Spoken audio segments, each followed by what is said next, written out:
రాజన్న సిరిసిల్ల జిల్లా మత్స్యశాఖ అధికారిని. మనకి వేసవికాలంలో అధిక ఉష్ణోగ్రతల కారణంగా ఎక్కువ చేపల సాంద్రత ఉండడం, నీరు క్రమేపీ తగ్గడం, కరిగి ఉన్న ప్రాణవాయు కొరత మరియు నీటి నాణ్యత తగ్గిపోయి గాఢత పెరగడం వల్ల మొదలగు కారణాల వల్ల చేపలు ఒత్తిడికి గురై చనిపోవడం జరుగుతుంది. కొన్ని సందర్భాల్లో ఎక్కువ మొత్తంలో చేపలు కూడా చనిపోతూ ఉంటాయి. అదేవిధంగా ఈ సమయంలో రోగకారక సూక్ష్మజీవుల వల్ల కూడా వ్యాధులు సంభవించే అవకాశాలు చాలా ఎక్కువగా ఉన్నాయి. కావున ఈ క్రింది జాగ్రత్తలు పాటించి మీకు ఆర్థిక నష్టం జరగకుండా నివారించగలరు. వీటిలో నాణ్యత, లోతు, విస్తీర్ణం మరియు చేపల కదలిక ప్రతిరోజు కూడా మనం గమనిస్తూ ఉండాలి. చెరువులోని కొన్ని చేపల్ని మనం మచ్చుకు తీసుకొని వాటిని పెరుగుదల కానీ, రంగు, తోక, వాటి యొక్క స్వభావం ఎలా ఉంది, మొప్పల రంగు కానీ, పైన జిగురు మొదలగు లక్షణాలు నిశ్చితంగా పరిశీలించాలి. తేడాలు గమనించిన ఎడల సంబంధిత మత్స్యశాఖ అధికారి సలహాల మేరకు సూచనలు తీసుకొని నివారణ మరియు నియంత్రణ చర్యలను వెంటనే చేపట్టాలని కోరుతున్నాము. అంతేకాకుండా 8 గంటల నుండి 6 గంటల సమయంలో చేపల చెరువుపై బాగా నోరు తెరుచుకొని తిరుగుతూ ఉన్నట్లయితే వాటికి ఆక్సిజన్ కొరత ఉన్నదని చెప్పి మనం గమనించుకోవాలి.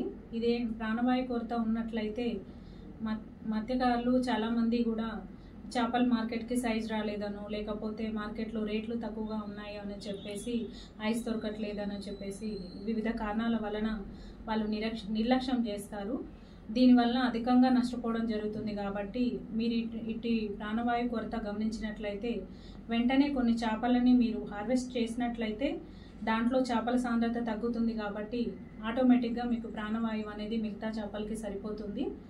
అదేవిధంగా ఎక్కువగా ప్రాణవాయువు మనకి లోటు అనిపించినట్లయితే అటు యొక్క చెరువులలో ఎకరాకి 1 kg చొప్పున కాల్షియం పెరాక్సైడ్ని ఇసుకతో కలిపి తెల్లవారుజామునే చల్లుకున్నట్లయితే నీటిలో ప్రాణవాయు అధిక మొత్తంలో పెరుగుతుంది.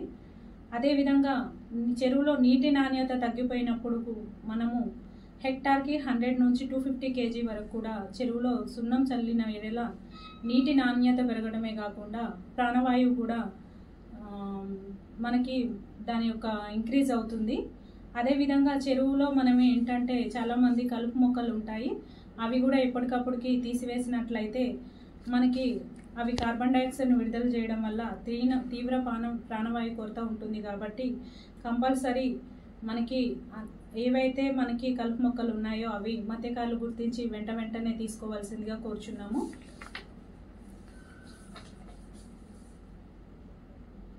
వ్యాధితో చేపలు చనిపోయినప్పుడు వెంటనే చనిపోయిన చేపలను తొలగించి చెరువుకి దూరంగా మీరు కాల్చివేయాలి, లేదా ఒక గోతి తీసి పూడ్చివేయాలి.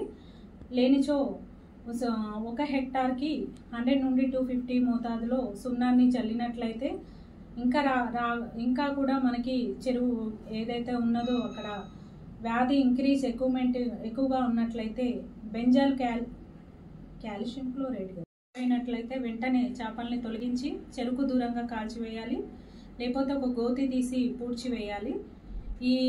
ఇటు యొక్క దానికి 1 హెక్టార్కి 100 నుండి 250 kg సున్నాన్ని చల్లవచ్చును. ఇంకా అదుపులోకి రానట్లయితే బెంజాల్ కాల్షియం క్లోరైడ్ను 1 హెక్టార్కి 1 లీటర్ చొప్పున నీటిలో కలిపి చెరువులో చల్లాలి.